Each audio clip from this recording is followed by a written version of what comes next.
A quote from Professor Carlos Frank, Durham University. "I've spent my whole life developing a particular theory of the universe, and now that theory is being challenged.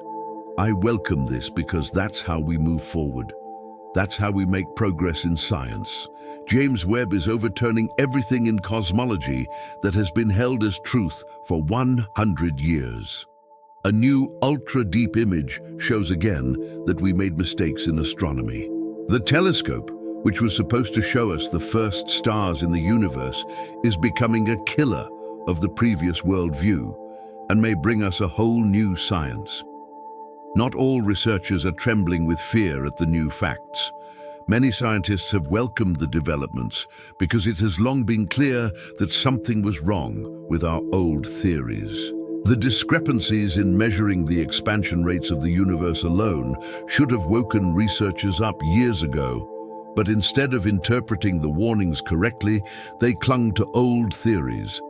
The cosmic microwave background radiation, or CMB for short, is considered the oldest light in the universe. The CMB was created approximately 380,000 years after the Big Bang, when the universe had cooled enough for electrons and protons to form hydrogen atoms. Researchers call this transition recombination, and this change made the universe permeable to light. The CMB was first discovered in 1964 by American physicists Arno Penzias and Robert Wilson. While the two scientists were working on a new type of antenna technology, they encountered a constant noise coming from all directions in the sky. This discovery was long considered one of the strongest pieces of evidence for the Big Bang theory. Penzias and Wilson shared a Nobel Prize, and the CMB became a landmark in the history of astrophysics. The CMB most likely offers a snapshot of the young universe. Small temperature fluctuations are important sources of information about conditions in the universe shortly after the Big Bang. Scientists use the CMB as a reliable imprint of the basic specifications of the cosmos to measure the rate of expansion of the universe, among other things. Astronomer Edwin Hubble had already made this calculation in the late 1920s. Hubble discovered that distant galaxies are moving away from us in all directions and that the speed is proportional to the distance. Today, we know these observations as Hubble's law or the Hubble constant. Hubble did not yet have measurement techniques as good as those used decades later. When the CMB was discovered, researchers recalculated the rates, and the new value was significantly lower than the value Hubble presented. Later, scientists recalculated the rate again using standard Type 1 candle supernova. Because these explosions have such a stable brightness, this light can be used as a reliable measurement point. The distance is calculated by comparing the observed brightness with the actual luminosity. Measurements within the CMB yielded an expansion rate of about 67 kilometers per second per megaparsec, while measurements using supernovae yielded about 74. Did you know that this difference in determining the expansion rate of the universe has been known since the 1990s? Since then, researchers have known, or at least suspected, that something may be wrong with the CMB assessment, the measurement methods, or the very idea of the universe's expansion. The discrepancy between the various requested values of the universe's expansion rate is known in science as the S8 strain, or Hubble constant strain. The implications of this strain are not just a difference in measurement. The different results show us that something profound about how we understand the universe so far may be failing. For a long time, researchers were at a loss, but since the James Webb Space Telescope came into service, it has given scientists some surprises that may now shed light on the problem of the universe's expansion rate. Galaxies so old and so mature that their formation should theoretically have preceded the Big Bang are completely overturning old science. In astrophysics, it's no longer just about discrepancies. Researchers are talking about the biggest crisis in modern astronomy. Not only may the universe's expansion rate be wrong, but the entire idea of expansion and the Big Bang is being put to the test. We see in images on the web evidence of a universe very different from what we thought. Beware, S8 was a first warning, and all researchers who still believed in the old theories now have a problem. In fact, we know almost nothing about the universe. Today, many scientists are standing on the ruins of their life's work. They look at space with horror and no longer understand what they are seeing. Faced with this crisis in science, we need to ask ourselves what we really know about the universe. To answer this, we need to understand how science works. Theorists use a complex network of mathematical models, empirical data, and deductive reasoning to draw conclusions from the general to the specific. Their knowledge comes from a combination of observed characteristics, experimental results, and many theoretical analyses.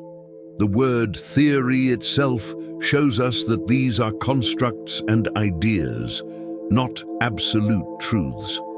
The only practical knowledge we have is the images that telescopes provide us, the waves and radiation that we can capture with radio telescopes, and the most recent data from instruments such as neutrino measurement systems and gravitational wave detectors. With the James Webb Space Telescope, we now have an instrument at our disposal with which we can, for the first time, break down the oldest light into individual frequencies and analyze it in a way that was never possible before. Webb can show us what elements were predominant in galaxies more than 13 billion years ago, how much mass was contained and what stars this indicates. The telescope can reconstruct the shape and direction of a galaxy's movement, but Webb can also have weaknesses. In some images, for example, the telescope cannot determine with certainty whether we are seeing galaxies or black holes that shine as brightly as a galaxy due to enormous accretion disks. We need to face the fact that our science has developed for a long time, accepting many eventualities as truths and disregarding alternative answers. Research for a long time was certain it was correct. The latest discoveries from the James Webb Telescope are important clues to replacing theories with new explanations, as has happened several times in science. Scientists are waiting because the new discoveries are so groundbreaking and seem impossible for many researchers to arrive at new answers right now. These discoveries are shaking the foundations of our physics, and this scares many people.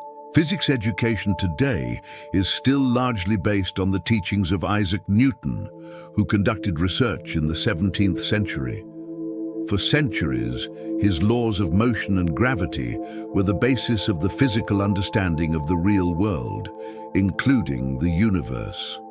Newton's laws explain the movements of objects under everyday conditions and work very well on Earth and in space. However, these ideas needed to be revised, and this was largely done by Albert Einstein at the beginning of the 20th century. The special theory of relativity was published in 1905 and revolutionized the understanding of space and time. Einstein showed that space and time are related to each other and depend on the observer's motion. The general theory of relativity emerged in 1915 and extended the concept with mathematical proofs, describing gravity based on the curvature of space-time caused by masses such as stars or galaxies. Einstein's laws and ideas were consistent in many areas, but he also reached his limits. The researcher knew during his lifetime that his theories would never be sufficient to describe the universe as a whole. He dreamed of finding the formula for the world, but he didn't succeed, and no other researcher has succeeded to this day. So, where is the error? Mitkaku said in an interview that a person who solves this problem will certainly win a Nobel Prize. Let's see what facts scientists may have ignored, where they possibly misinterpreted the evidence. Our telescopes are at the top of the list of suspects, but the real causes of the cosmological crisis may lie elsewhere. The main suspects are dark matter and dark energy. Our current models of the universe include the idea that dark matter and dark energy together make up about 95% of the universe. However, neither has ever been directly observed. Consequently, their actual existence has never been proven, or they don't exist as we think. And we need to explain the expansion of the universe and the dynamics of galaxies differently. Or perhaps they exist, but have properties we don't yet know. One idea currently under discussion is that the physical properties of these two dark components have changed over time, which could even mean we are dealing with some kind of intelligence. The next thing to be tested is gravity. This force that leads to attraction through mass or curvature in space-time through mass has not yet been proven at all possible levels. The ideas of space-time curvature largely originated with Einstein and have been tested many times. Even so, we cannot rule out the possibility that gravity has completely different properties than we think, or that it is a different effect causing gravitational attraction between objects.